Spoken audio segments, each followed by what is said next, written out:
Hei, minä olen Petrus Roderus ja tämä on Kysy mitä tahansa Petrukselta Ask Me Anything-sarja YouTubella. Seuraava kysymys on, mitä asioita tai mitkä 3 asiaa olen oppinut isältäni? Mitkä ovat tärkeimmät asiat? Oikeastaan olen oppinut hyvin paljon asioita omalta isältäni, mutta ensimmäisenä on jäänyt mieleen työnteon eetos, arvostus työlle. Että mikään ei tule ilmaiseksi ja ihmisen pitää tehdä työtä. Ja kaikki työ, kaikenlainen työ on kunniallista ja hyvää. Se on ensimmäisenä listalla. Muistan kun mä ollut yläasteella, niin joku yläasteella taisi olla, niin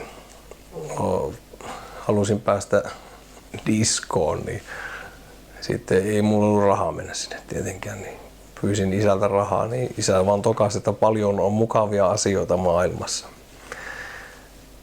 Täten hän niin kuin nonsaleerasi sen, että kun sulla ei rahaa, et ole ansainnut rahaa, niin sinne ei sitten pääsekään käymään. No se nyt ei nyt mitenkään tarpeellinen paikka olisi ollutkaan loppupeleissä, mutta kuitenkin sekin piti tienata bussirahat sun muut tekemällä jotakin. Mutta tämä työnteko, jokaisen ihmisen pitäisi tehdä työtä. Työ ei ole minun mielestäni oikeus, vaan se on velvollisuus. Näin minä uskon sen. Ja näin se toteutuu suurimmassa osassa maailmaa, että se ei ole mikään etuoikeus, vaan se on ihan velvollisuus. Jotain työtä pitäisi tehdä, jos on kykenevää tekemään töitä fyysisesti ja henkisesti kykenevää tekemään työtä.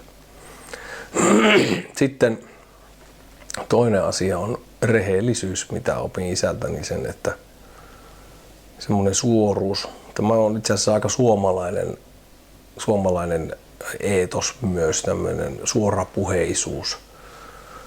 Se ei tarkoita sitä, että tarvitsee ihan kaikki möläyttää, mitä tulee mieleen, koska paljon asioita, mitä tulee mieleen, mitkä ei välttämättä ole ihan painokelpoisia tai asiallisia sanoa, taikka sellaisia, vaikka ne olisi sinänsä totta substanssin puolelta sisällöllisesti, niin silti niitä ei kannata mennä sanomaan toiselle ihmiselle.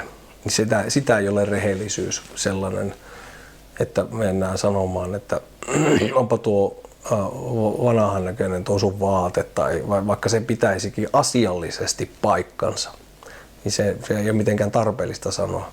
Mutta hyvää voi sanoa aina.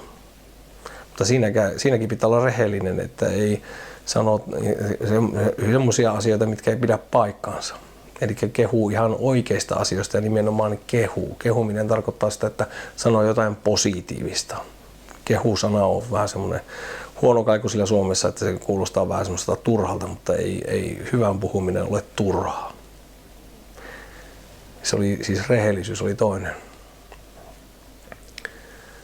Ja 3.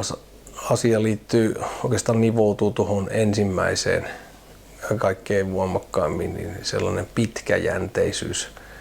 Pitkäjänteisyys siinä mielessä, että meidän pitää olla uskoa tuon tulevaisuuteen, mikä ei tule nopeasti. Ja että kun esimerkiksi aloittaa oman yrittämisen tai joku tämmöisen, mikä ei tule nopeasti, ei tule omaa kotitaloja nuorelle miehelle eikä asuntovaunuja, maksettuja autoja, lomaosakkeita ja muuta, niin niitä ei kenellekään tule ihan nuorena.